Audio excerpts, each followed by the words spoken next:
Vous est-il déjà arrivé de vouloir rester au lit au réveil? Les choses que vous aimiez faire sont devenues un fardeau.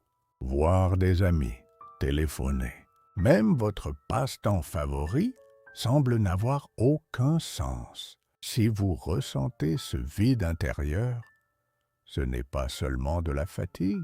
Cela pourrait être le signe d'une profonde transformation personnelle, comme l'a décrit le célèbre psychologue Carl Jung. Nous pensons généralement que perdre tout intérêt est de la paresse ou une dépression. Mais pour Jung, c'était la voie de l'inconscient.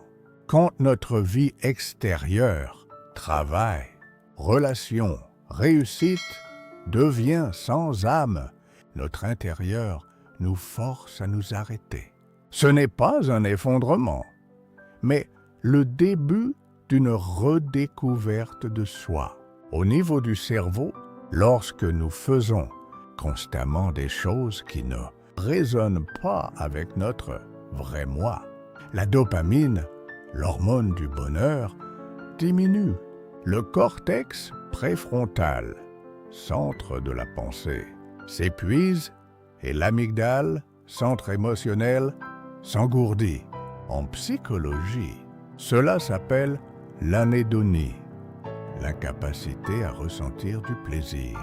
Mais du point de vue de Jung, c'est un processus d'individuation où les anciennes structures se brisent pour que quelque chose de nouveau puisse naître. Il y a deux types de personnes qui traversent cette phase.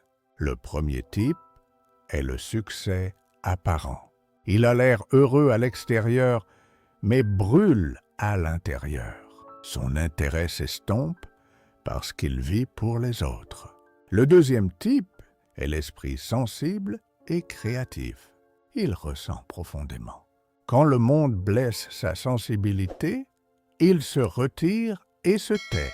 Ce silence est en réalité un mécanisme de protection. Pensez à Sana, une designer à succès. Elle raconte qu'un jour, elle s'est retrouvée à pleurer en préparant son café. Le café était sa vie, mais son odeur ne lui disait plus rien. Elle a quitté son travail, s'est éloignée de ses amis. Tout le monde disait qu'elle était déprimée, mais 6 mois plus tard, assise dans une petite bibliothèque à raconter des histoires à des enfants, elle a trouvé la paix pour la première fois.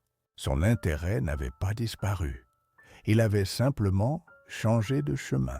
Carl Jung a dit, c'est le signe que vous êtes sur le point de quitter une maison qui n'a jamais vraiment été votre foyer.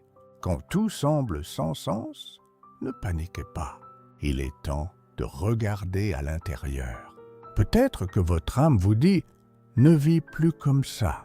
Commence enfin à vivre pour de vrai. » Il n'est pas obligatoire que la perte d'intérêt soit une dépression. La dépression implique souvent l'auto-accusation, alors que cet état est fréquemment un éveil existentiel. Il est également faux de penser qu'il faut se distraire pour en sortir. Parfois, comprendre le vide est plus important que de le remplir rapidement. Alors, si ces derniers temps tout vous semble sans but, faites une pause et réfléchissez. Peut-être que la porte vers votre vrai moi est en train de s'ouvrir. Dites-moi dans les commentaires si vous avez déjà ressenti quelque chose comme ça. Et si cette vidéo vous a été utile, n'oubliez pas de vous abonner à la chaîne, car ici on ne parle pas seulement de psychologie, mais d'histoires qui viennent du cœur.